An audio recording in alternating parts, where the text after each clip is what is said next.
Capitol building. And apparently that's where they felt like they should protest the governor of Wisconsin.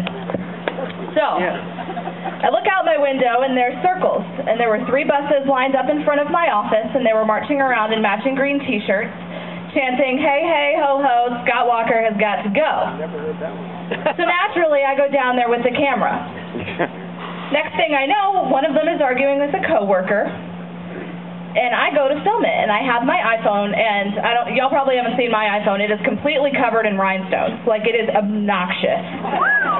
And I'm filming this interaction between my coworker and a CWA organizer. And he gets really angry because he's standing about this high above me. I'm standing on the ground, and I'm all of 5 foot nothing, right? So obviously I'm very intimidating in my dress and my black high heels and my rhinestoned iPhone. And I'm filming. As soon as he sees me, he snarls at me, reaches down, slaps my arm, and throws my phone into the mud. This week, yesterday, we had a rally that was scheduled in Kenosha. We get canceled on the night before because the owner of the venue had been bullied, had been threatened, and was no longer comfortable hosting our event. Wow. We had to move it to a park up the street. This is all to silence you. And you guys showing up here today tells me you are not willing to be silenced.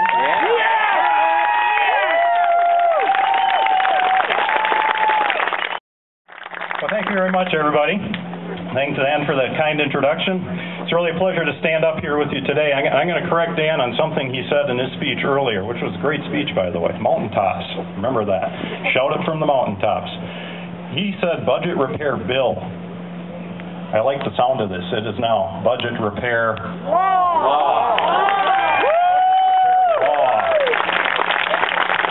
So that means, even after all those delays, that the left and the liberals and the Democrats piled up to try to delay it as long as they possibly can, we're starting to see the benefits of those right here in the Fond du Lac area. You know, ever since the budget repair law was introduced, I have been just amazed at the lengths that the opposite side has been willing to go to fight against fiscal responsibility. I would think that would be something we all could agree on, you know, that bipartisan talk, but no. Apparently, fiscal responsibility is not a bipartisan issue. It's only their way. Ignore the elections of last year that put conservatives in complete control of Wisconsin government, put up a fuss, pout, stomp your feet, recall senators who have no reason for being recalled, and generally make a laughingstock, potentially, of this state across the country because of the fact that we aren't willing to stand behind our elections. Well, Tuesday is our opportunity to change that in these recall elections. And I'm asking you to get out to the polls Tuesday, get all your friends, your co-workers, your family, associates that you know. It is so important that we get them there. It's going to be close, but I do believe that when we stand up and fight, that we are going to win. Yeah!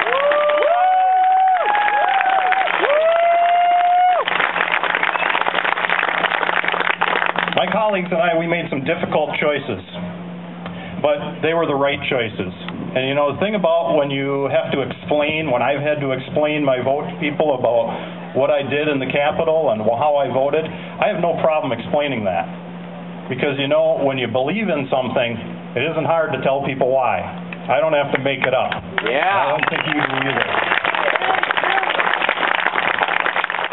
It actually was easy. Anyway, it's great to be up here, and it's so encouraging. And as a couple I've mentioned earlier, Tabitha mentioned it, the eyes are on what's happening in Wisconsin. I can tell you a week ago in Illinois, there was a Tea Party meeting where it was discussed what's happening here in Wisconsin, because you're actually giving us hope in Illinois, because we're in a much worse situation in Illinois.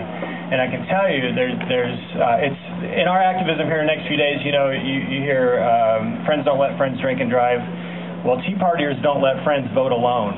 And that's so important to, as the representative just mentioned, make sure that you don't go vote alone, but also make sure that between now and then you arm everybody in this town and everybody in your community with the information they need to understand that if we fail here, you've got the Illinois scenario coming down the pipes. And there's two paths, there's two ways this can go, depending on the outcome of this election.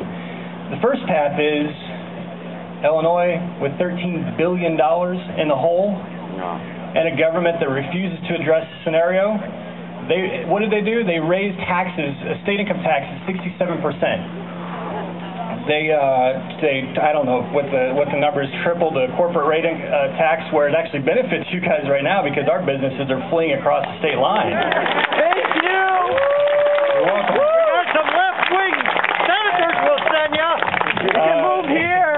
And in fact, there's billboards in Chicago right now, I think sponsored by the state of Wisconsin. So and I like to say that one of our biggest economic boosts over the last few months is when you sent your Democrat senators down to spend some money with us. Why didn't you keep them?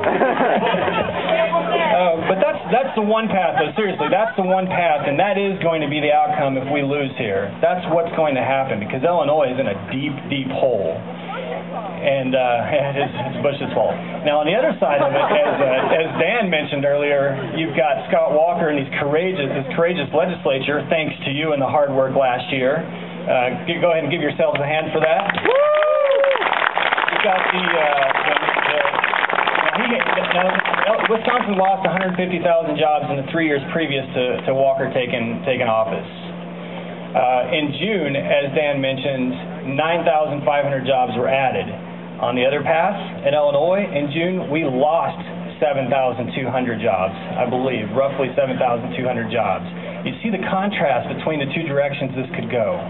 That's why this is so important, and that's why we're watching, because we're seeing this battle unfold, and you're literally giving us all something to fight for outside of this state as well.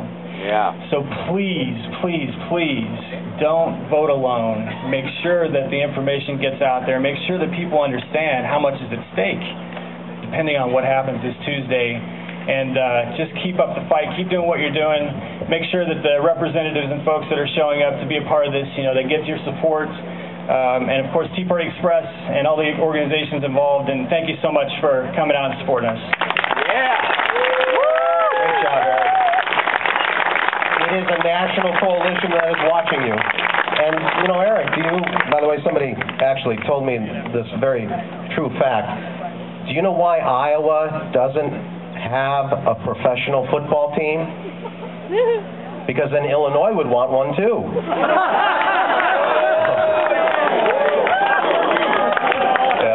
I'm going to get... He's going to...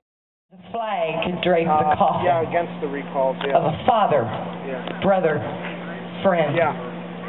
I thought of all the children, Okay. all the mothers and the wives, all the husbands, sons, and daughters with interrupted lives. And then I thought about a graveyard at the bottom of the sea and of an unmarked grave in Arlington. For freedom is not free.